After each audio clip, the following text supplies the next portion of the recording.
So let's revise this once again.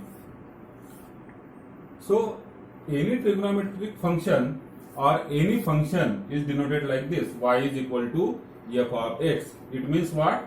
Y is a function of x. It means y depends upon x. ठीक है, y अपनी value के लिए x पर depend करता है. क्या मतलब होता है इसका? अगर x वेरी होगा तो y भी वेरी होगा. ठीक है. For example there are different functions, y is equal to sine x, y is equal to cos x. ठीक. So all these are trigonometric functions. हम यहाँ पर खाली ट्रिग्नोमेट्रिक फंक्शंस की बात कर रहे हैं. अब देखिए, कोई भी जो फंक्शन होता है, this function it may be a periodic function और नॉन पीरियोडिक फंक्शन. ठीक है. तो यहाँ पर हम बात करें पीरियोडिक फंक्शंस की. तो पीरियोडिक फंक्शन क्या होता है? Periodic function is nothing but if f of x plus p is equal to f of x, then p is called as its period. Means after certain interval value of the function repeats itself. कुछ interval के बाद आपकी function की value repeat होना start होता है. जैसे कि आप देख सकते हैं, आपके पास ट्रिग्नोमेट्रिक वैल्यूज का टेबल है. एक बार आप टेबल निकाल के रखिए. ठीक, आप टेबल निकाल के रखिए. अब आप उसमें देखेंगे कि जो आंसर आपको 0 डिग्री का मिला है, साइन 0. चलिए हम साइन फंक्शन की बात करते हैं. We are talking about sine function. ठीक है. जो आंसर साइन 0 डिग्री का है वही आंसर साइन 360 डिग्री का भी है. चेक करिए, जो आंसर साइन 0 डिग्री का है वही आंसर साइन 360 डिग्री का भी है. It means it starts repeating after 360 degree.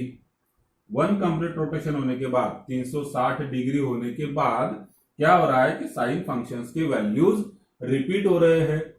क्यों ऐसा होता है? Because 0 degree and 360 degree are coterminal angles. ठीक है. चलिए अब हम इसी कंसेप्ट को थोड़ा सा आगे और बढ़ाते हैं. मान लीजिए अगर मैं बात करूं 10 डिग्री की. ठीक है. लेट अस से दिस इज 10 डिग्री. अब ये जो 10 डिग्री है, this 10 degree can also be written as 360 plus 10. ठीक है. हम इसको 360 प्लस 10 लिख सकते हैं. तो जैसे 0 और 360 का आंसर सेम है, वैसे ही 10 और 370 का आंसर भी सेम होगा. देखिए, trigonometric functions are always same और equal for coterminal angles. ठीक है. And what is coterminal angle? Coterminal angle मतलब जिनका डिफरेंस 360 डिग्री का मल्टीपल हो. अब यहाँ पे देखिए, पहले में डिफरेंस 360 था, दूसरे में भी 370 माइनस 10. डिफरेंस कितना हो गया? 360 का. वही अगर मैं 20 डिग्री का देखता हूं तो 380 डिग्री का जो भी रेशो होगा, जो आंसर 20 डिग्री का होगा वही 380 डिग्री का होगा. क्यों? Because they are coterminal angles. So we say that जैसे जैसे आफ्टर 360 डिग्री वैल्यूज हमारे सारे क्या होते हैं? रिपीट होते हैं. And then it is called as a periodic function. जैसे मैथ्स का पीरियड आज 11 बजे है, कल फिर 11 बजे रहेगा. So after 24 hours where maths period is repeating, so we say that it is a period. So एक बात हमने देख ली पीरियड की. अब जो पीरियड है, it is for sin theta and cos theta, period is 2 pi. 2 pi means 360 degree. Similarly, इनके जो रेसिप्रोकल है, that is sec theta and cosec theta, उनके लिए भी पीरियड है 2 pi. क्लियर? अब tan और cot में जो होता है उनमें पीरियड पाई है. अब पाई क्यों है आप चेक करिए. मैंने साइन फंक्शन की बात करी थी, अब हम बात करते हैं tan फंक्शन की. टेबल आपके सामने है. tan फंक्शन में आप देखिए, ठीक है, tan फंक्शन में 0 डिग्री पे क्या आंसर है और 180 पे क्या आंसर है? tan 0 is how much and tan 180 is how much. क्या सेम है दोनों? ठीक है, दोनों भी सेम है. देन अगेन 180 और 360 का भी देखिए सेम है.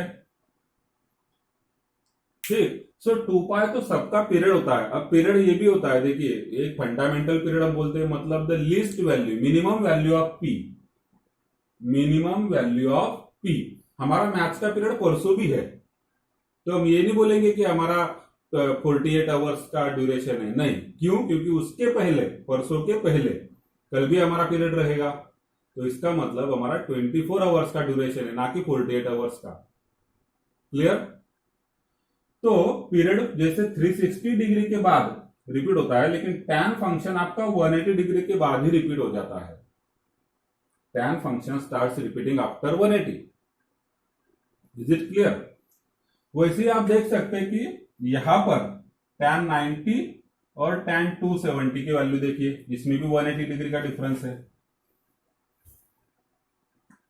It is plus and minus infinity है, इसमें भी 180 डिग्री का डिफरेंस है। इट इज प्लस और माइनस इंफिनिटी, तो both are not defined, so we say that it starts repeating after this point. तो इस पॉइंट के बाद क्या होता है, मतलब after 180 degrees tan function repeats. तो इसलिए tan फंक्शन और cot फंक्शन जो है उनका पीरियड हमने पाई लिया है। ठीक, तो देखिए 0 degree 360 degree, 1 degree 361 degree, 2 degree 362, 3 364, like this. So they are called as period. So for tan function, the fundamental period, ठीक है, the least value of p after which values are repeating is 180 degrees, मतलब पाई। तो tan और cot में आपका period पाई है। अब हम बात करते हैं डोमेन एंड रेंज की। अब जो कोई भी फंक्शन होता है, जैसे हमने लिखा था, हमने एक फार्मूले जब लिखे सबसे पहले ट्रिग्नोमेट्री के, उसमें हमने लिखा tan theta equal to y upon x, लेकिन सामने हमने जोड़ दिया एक्स नॉट इक्वल टू 0। देखिए sine theta equal to y, cos theta equal to x, tan theta equal to y upon x, but condition क्या है, x not equal to 0। So this is called as domain. ये domain है। Domain मतलब valid और possible values of x. जब हम बात करते हैं y is equal to f of x की, ठीक है, जब हम बात करते हैं y is equal to f of x, इसकी जब हम बात करते हैं, तो इस फंक्शन में x की पॉसिबल वैल्यूज क्या है, सो दैट फंक्शन डिफाइंड हो। फंक्शन डिफाइंड होना चाहिए। जैसे अगर मैं बात करूं कोई भी फंक्शन है, y अपॉन एक्स का आंसर आपको हर जगह मिल जाएगा। आप y की कोई भी वैल्यू लीजिए, x की कोई भी वैल्यू लीजिए, तो आंसर आपको मिलेगा। लेकिन अगर आपने x की वैल्यू 0 लिया, 0, तो क्या हो जाएगा, any number divided by 0 it will become infinity. तो इसका मतलब फंक्शन इज नॉट डिफाइंड। ठीक है, तो फंक्शन डिफाइन होने के लिए हमें x की कुछ पर्टिकुलर पॉसिबल वैल्यूड वैल्यूज चाहिए, और उसे हम बोलते हैं domain. That is possible values of theta here. ठीक, क्योंकि फंक्शन हमने y is equal to sine theta लिया, y is equal to cos theta, तो थीटा की पॉसिबल वैल्यूज क्या है, that is called as domain. Clear? जैसे और एक मैं अल्जेब्रिक फंक्शन लेता हूं, अल्जेब्रिक फंक्शन 1 अपॉन एक्स।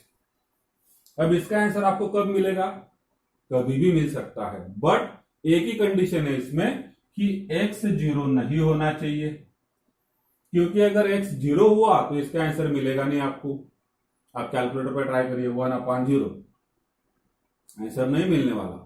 तो we say that this function is not defined. कहां पर, at x is equal to 0। तो इसलिए x इज इक्वल टू 0 हमको छोड़ देना है, इसलिए हम ये कंडीशन डालते हैं कि x is not equal to 0। So ये डोमेन अब किस तरीके से लिखा जाएगा, so 1 upon x, this function is defined for all the real numbers except 0. So we'll write it as r minus 0. So this is the domain for this function. ठीक है, domain मतलब x की क्या क्या वैल्यू हो सकती है, तो भाई x की सारे रियल नंबर्स वैल्यू हो सकती है, सारे real numbers, all the real numbers इस नंबर लाइन पे माइनस इंफिनिटी से लेके प्लस इंफिनिटी तक, बट 0 नहीं हो सकता। So that is called as domain. Is it clear? अब तो ये हुआ डोमेन कि भाई थीटा की क्या क्या वैल्यू हो सकती है, that is domain, possible values of theta. अब रेंज क्या होता है, तो जब थीटा की वैल्यू हमने डिफाइन कर दी है एक पर्टिकुलर रेंज में, ठीक है, कि भाई थीटा की यहां से यहां तक वैल्यूज है, तो उस केस में थीटा जब वेरी करेगा, मतलब मूव करेगा, उसकी वैल्यू चेंज होती रहेगी, तो ये जो y है यानी कि sine theta, cos theta, tan theta, इनकी वैल्यूज कहां पे रहेगी, क्योंकि y जो है डिपेंड करता है किस पर, x पर, या फिर हम यहाँ पे बोल सकते हैं थीटा पर। थीटा जैसे जैसे वैरी होगा y की वैल्यू वैरी होगी। आप चेक करिए आपके इसमें साइन 0 तो 0 है, हमने थीटा 30 कर दिया तो यहाँ पे 1/2 आ गया। मैं साइन फंक्शन की बात कर रहा हूं खाली। हमने जैसे ही थीटा को 60 डिग्री कर दिया तो √3/2 आ जाएगा, 45 डिग्री किया तो 1/√2 आएगा। It means what, value of y is changing. कब चेंज हो रही है, जब थीटा चेंज हो रहा है। अब थीटा कहां पर चेंज होगा, तो हमने लिख दिया यहाँ पे, उसके डोमेन में थीटा रहेगा। तो y कहां पर चेंज होगा, जब थीटा अपने डोमेन में घूम रहा होगा, तो y कहां पर घूम रहा होगा, y की वैल्यूज किस पर्टिकुलर रेंज में होगी, that is called as range. ठीक, तो हमें मालूम है कि साइन थीटा की जो वैल्यू है ये कहां से कहां तक होती है, it is always between -1 and 1। Sine theta and cos theta both are always between -1 and 1 के बीच में साइन थीटा और कॉस थीटा की वैल्यू होती है। सिमिलरली अब इनके जो रेसिप्रोकल है sec theta and cosec theta, उनकी वैल्यू कहां पर होगी, तो 1 के आगे होगी और -1 के नीचे होगी। अब मैथमेटिकली कैसे लिखना है इसको, तो मैथमेटिकली हम ऐसे लिखते हैं r माइनस, मतलब टोटल रियल नंबर्स। ये जब हम r लिखते हैं इसका मतलब क्या है, r का मतलब है -∞ से लेके +∞ तक पूरे नंबर लाइन के ऊपर जो भी नंबर्स है, चाहे वो फ्रैक्शंस हो, जरूरी नहीं है इंटीजर्स हो। कभी कभी ये भी एक कंफ्यूजन रहता है आपको कि इंटीजर्स ही होने चाहिए, जरूरी नहीं है इंटीजर्स हो। इसके बीच में जितने भी पॉइंट्स है, all the rational, irrational, fractions, integers, all the numbers, ठीक है, तो these are called as real numbers. अब इस रियल नंबर्स में से हमें इतना पोर्शन हटा देना है। क्यों, क्योंकि इतना जो पोर्शन है, इतनी जो जमीन है, वो साइन थीटा और कॉस थीटा की है। -1 से लेके 1 तक का एरिया किसका है, साइन और कॉस का। तो इसको छोड़ के बाकी जो एरिया बच गया इधर और राइट हैंड साइड पे, ठीक है, तो ऑल द रियल नंबर्स हमने ले लिया और उसमें से हमने माइनस कर दिया दिस पोर्शन, -1 1, ये वाला पोर्शन हमने माइनस कर दिया। अब हमने यहां पे लिखा था स्क्वायर ब्रैकेट। स्क्वायर ब्रैकेट का मतलब क्या हुआ कि it is a closed interval. Closed interval मतलब -1 and 1 के बीच में तो है, लेकिन -1 और 1 भी हो सकता है। So it is inclusive of -1 and 1। यहां पर भी वही है। अब माइनस करते समय टोटल रियल नंबर्स में से यहां पर जब मैंने -1 से लेके +1 तक जो ये इंटरवल हमने सब्ट्रैक्ट किया है, उसमें हमने ओपन ब्रैकेट लिया है। क्यों ओपन ब्रैकेट लिया, क्योंकि सेक थीटा और कोसेक थीटा की वैल्यू -1 और 1 भी हो सकती है। देखिए ये बाउंड्री है, मान लीजिए मैं हूं, मेरा पड़ोसी है, हम दोनों का अपना जो बाउंड्री वॉल होता है, जो कंपाउंड होता है, it is common to both, दोनों को कॉमन होता है। So similarly -1 and 1 is a boundary, तो ये दोनों के लिए कॉमन होगा। तो इसमें भी -1 और 1 आ सकता है। आप चेक करिए एक बार अपने टेबल में चेक करिए, सेक थीटा कोसेक थीटा में -1 और 1 आया है या नहीं आया है, कहीं ना कहीं पे जरूर आया होगा। ठीक, तो इसका मतलब क्या हुआ कि सेक थीटा और कोसेक थीटा का जो रेंज है, it is all the real numbers accept. अब जब मैं एक्सेप्ट बोलता हूं, इसका मतलब मुझे माइनस कर देना है, सब्ट्रैक्ट कर देना है। क्या सब्ट्रैक्ट करना है, ये बीच वाला पोर्शन जो कि अलाउड नहीं है। ठीक है, ये अलाउड नहीं है सेक और कोसेक के लिए, this portion is not allowed, तो इसलिए हमने माइनस कर दिया -1 1। So this is range. Let us see domain. Domain देखते हैं, डोमेन क्या होता है। तो हमने बोला था पॉसिबल वैल्यूज ऑफ थीटा। तो पॉसिबल वैल्यूज ऑफ थीटा क्या होते हैं, तो जैसे sine theta is possible for all the real numbers, आप देखिए साइन थीटा और कॉस थीटा में कहीं पर भी इंफिनिटी या फिर minus infinity that is not defined नहीं आता है। क्लियर है? साइन थीटा और कॉस थीटा में कहीं पर भी इंफिनिटी नहीं आता है। तो इसका मतलब क्या हुआ कि theta can be any real number, for cos also it can be any real number. But tan से आगे, टैन इन चारों के लिए हमें कुछ डिफाइन करना पड़ता है, क्योंकि इन चारों में इंफिनिटी आता है। आप एक बार टेबल चेक करिए, इंफिनिटी और माइनस इंफिनिटी साइन कॉस में आपको दिखेगा नहीं, लेकिन इन चारों में दिखेगा, कहीं ना कहीं पे दिखेगा। कहां पे दिखेगा हम बाद में देखते हैं, पहले आप ये देखिए कि इन चारों में इंफिनिटी है। इंफिनिटी है ये तो आपने देख लिया। अब चाहे इंफिनिटी हो चाहे माइनस इंफिनिटी हो, it is called as not defined, function is not defined at that particular point. ठीक है, function is not defined at that particular angle, function is not defined at that particular value of theta. Theta की उस value पे function defined नहीं है, क्योंकि infinity answer आ रहा है। अब आप देखिए कि tan थीटा कहां पर इंफिनिटी और माइनस इंफिनिटी आ रहा है,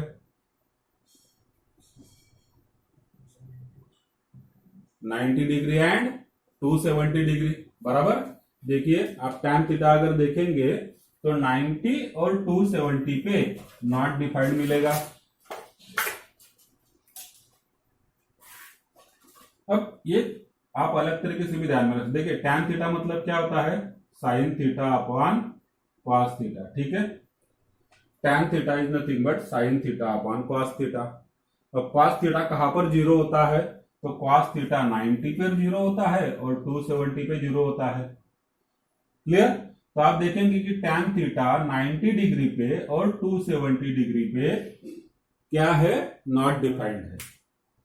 तो इसका मतलब अगर मैं tan थीटा फंक्शन की बात करूं तो उस फंक्शन में थीटा की वैल्यू 90 डिग्री नहीं होनी चाहिए, 270 डिग्री नहीं होनी चाहिए, बाकी कुछ भी चलेगा। आप समझ रहे बात को? बाकी कुछ भी चलेगा, थीटा की वैल्यू कुछ भी होगी तो भी tan थीटा आप निकाल सकते, लेकिन थीटा की वैल्यू 90 और 270 अगर होगी तो आप नहीं निकाल सकते। अब 90 और 270 हमने डिग्री में बोला, रेडियन में कितना होगा, 90 means 1 pi by 2 and 270 means 3 pi by 2। ठीक, अगर हम ऐसे वापस घूमते जाएंगे, ये रोटेशन आपको ध्यान में रखना है, 1 pi by 2, 2 pi by 2, 3 pi by 2, 4 pi by 2, 5 pi by 2। यहां पर वापस कौन आ जाता है हमारा, यहां पर आ जाता है 5 पाई बाय 2। अगर आप और घूमेंगे तो यहां पे आ जाएगा 7 pi by 2। It means in general it is said that tan theta is not defined if theta is equal to pi by 2, 3 pi by 2, 5 pi by 2, 7 pi by 2, in general odd pi by 2। देखिए 1 pi by 2, 3 pi by 2, 5 pi by 2, 7 pi by 2, odd pi by 2 पर theta defined नहीं है। तो हम tan theta का domain क्या लिखते हैं, tan थीटा का डोमेन हो जाता है r माइनस, मतलब r में से हटा देना है, किसको हटाना है, odd pi by 2। अब ऑड मतलब 2n माइनस 1। देखिए 2n माइनस 1 क्या होता है, ऑड मल्टीपल होता है, और 2n जो होता है वो इवन मल्टीपल होता है, और n मतलब जस्ट मल्टीपल। ठीक, n की वैल्यूज देखिए, जब हम बोलते हैं n इंटीजर है मतलब क्या है, माइनस, ऐसे इधर से इंफिनिटी से आएगा -3, -2, -1, 0, 1, 2, 3। 2n is even integer. Even integer मतलब अब इसी को हम 2 से अगर मल्टीप्लाई कर दे, मैं लिखता हूं -4, -2, 0, 2, 4, and these are odd integers. Odd मतलब -3, -1, +1, +3। ठीक, तो हम tan थीटा जो है it is defined for all the real numbers accept odd multiples of pi by 2। सो इसलिए हमने क्या लिखा, domain r minus odd pi by 2। अब ऑड आप ध्यान में रखेंगे, ऑड मतलब 2n माइनस 1। सिमिलरली जैसे tan थीटा जो होता है it is sine theta upon cos theta, वैसे ही सेक थीटा क्या होता है, sec theta is 1/cos theta. देखिए इसका डिनोमिनेटर cos थीटा है, इसका भी डिनोमिनेटर cos थीटा है, तो जब cos थीटा 0 होगा तो tan थीटा और सेक थीटा इंफिनिटी होगा। अब ये सेक थीटा कब इंफिनिटी है आप चेक करिए, आपको वही आंसर मिलेगा 90 डिग्री और 270 डिग्री, वही आंसर मिलना है 90 डिग्री और 270 डिग्री, मतलब कि अगेन ऑड पाई बाय 2। इसलिए हमने सेक थीटा में क्या लिया, सेक थीटा का डोमेन हो गया r minus odd pi by 2।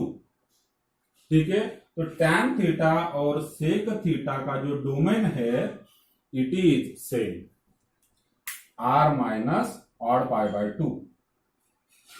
Clear. अब देखते हैं क्वाट थीटा और कोसेक थीटा। आपके पास टेबल है, आप बताइए क्वाट थीटा कहां पर इंफिनिटी होता है या फिर माइनस इंफिनिटी होता है? 0 एंड 180 डिग्री, करेक्ट। ठीक है, क्वाट थीटा जो है वो 0 डिग्री पर और 180 डिग्री पर क्वाट थीटा इंफिनिटी होता है, मतलब नॉट डिफाइंड होता है।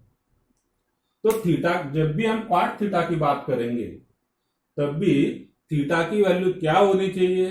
तो भाई कुछ भी हो सकती है, बस 0 डिग्री और 180 डिग्री नहीं होना चाहिए, क्योंकि अगर क्वाट 0 होगा तो प्लस इंफिनिटी हो जाएगा, क्वाट 180 होगा माइनस इंफिनिटी हो जाएगा, लाइक दैट।